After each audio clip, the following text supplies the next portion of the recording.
10 જ મિનિટમાં તમારા ઘરે માંગો એ તમને મળી જાય, પણ તમારી સાથે તમને સમજાય નહીં તેવો ફ્રોડ પણ થાય છે.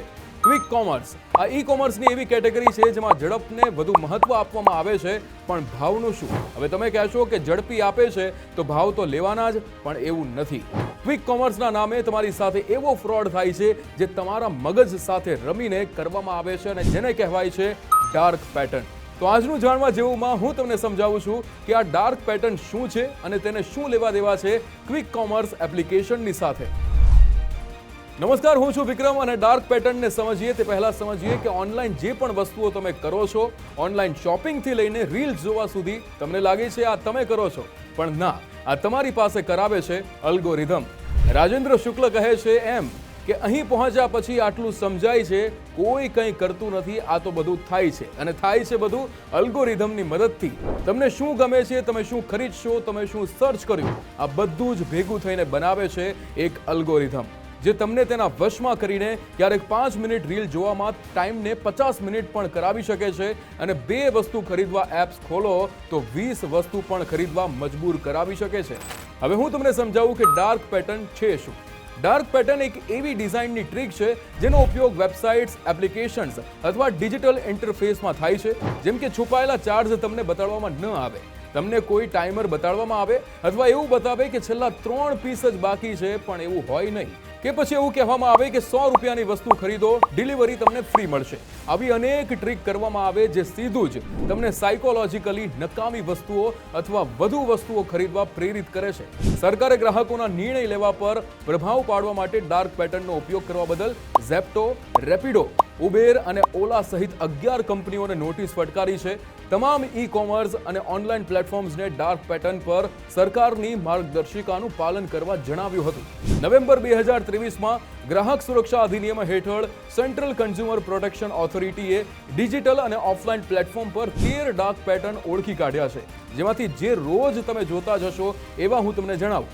ખોટી અર્જન્સી, ખરીદી માટે ખોટી ઉતાવળ દર્શાવવી, જેમ કે માત્ર 2 જ વસ્તુ બાકી છે, જલ્દી લઈ લો, આ ગ્રાહકોને ઝડપથી નિર્ણય લેવા માટે દબાણ કરે છે. બાસ્કેટ સ્નીકિંગ, ગ્રાહકની મંજૂરી વગર કાર્ટમાં વધારાની વસ્તુઓ ઉમેરી દેવામાં આવે. પોસ્ટ એક્શન, ગ્રાહકને એકાઉન્ટ બનાવવા માટે કે પછી ખરીદી માટે ફરજિયાત રજિસ્ટ્રેશન કરાવવું જ પડશે, આવું દબાણ કરવું. સબસ્ક્રિપ્શન ટ્રેપ, ક્રેડિટ કાર્ડ કે પછી બેંક મેન્ડેટ કરીને 1 મહિનો સબસ્ક્રિપ્શન તમને ફ્રી આપીશું એવું કહીને તમને એવું પણ કહેવામાં આવે કે જ્યારે કેન્સલ કરવું હોય ત્યારે કરી શકો છો. ઇન્ટરફેસ ઇન્ટરફિયરન્સ, મહત્વની માહિતી છુપાવીને ગ્રાહકોને ગેરમાર્ગે દોરવામાં આવે. ચેકઆઉટમાં ખર્ચની વિગતો એ નાના અક્ષરોમાં લખવામાં આવે.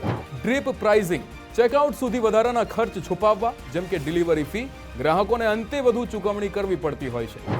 આવી તો અનેક વસ્તુઓ છે, જેમ કે પ્રાઇસ કમ્પેરિઝન, પ્રોગ્રેસ બાર દેખાડવો, એટલે કે હજુ 100ની વસ્તુ તમે એડ કરો તો આ વસ્તુ તમને ફ્રીમાં મળી જશે, અથવા 250નું ખરીદશો તો ફ્રી હોમ ડિલિવરી તમને મળશે.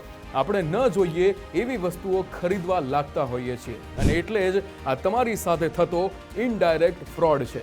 હવે અમુક ઉદાહરણ તમને દેખાડું. જેમ કે ગ્રાહકનું બિલ એ 745 રૂપિયા 34 પૈસા તો થયું છે. શરૂઆતમાં કોઈ ચાર્જ બતાવશે નહીં, પણ જ્યારે તમે બિલ ડિટેલમાં માંગો છો તો તમને બતાવશે કે ભલે કોઈ ડિલિવરી ચાર્જ ન લીધો હોય, પણ આઇટમ હેન્ડલિંગના નામે 42 રૂપિયા તો લઈ જ લીધા છે. બીજું ઉદાહરણ જેમાં જુઓ, એન્ડ્રોઈડ ફોનમાં અને આઈફોનમાં ભાવની અંદર કેટલો ડિફરન્સ જોવા મળે છે. ત્રીજું ઉદાહરણ તમને આપું કે એવા અનેક કિસ્સાઓ સામે આવ્યા છે જેમાં ફોનની બેટરી ઓછી હોય તો કેબ બુક કરાવતી વખતે કે પછી ફૂડ મંગાવતી વખતે પૈસા વધુ માંગવામાં આવે છે, અને વધુ બેટરી હોય તો પૈસા ઓછા માંગવામાં આવે છે. એટલે નાની નાની ઘણી વસ્તુઓ એપ્સમાં એડ કરવામાં આવે છે જે ગ્રાહકોના મગજની સાથે રમીને તેનો ખર્ચો વધારે છે, અને તેને ખબર પણ પડવા દેતી નથી. એટલે આ બધી એપ્સ તમને સગવડ તો આપે છે, પણ 3 થી 4 ગણો વધારે ખર્ચો તમારો કરી દે છે. તો કરવાનું શું? પેમેન્ટ કરતા પહેલા બિલ જોઈ લેવું, કઈ વસ્તુ માટે કેટલો ચાર્જ લેવામાં આવે છે. બીજું કે કોઈ પણ પ્રકારની લાલચ આપતી, ઉતાવળ કરાવતી વસ્તુઓ પર ધ્યાન ન આપવું. એટલે આ ડાર્ક પેટર્નની જાળમાં બીજા પણ લોકો ન ફસાય તેના માટે આ વિડીયો તમે એ લોકો સુધી પણ પહોંચાડી દો. આપ જોતા રહો ગુજરાત ફર્સ્ટ. નમસ્કાર.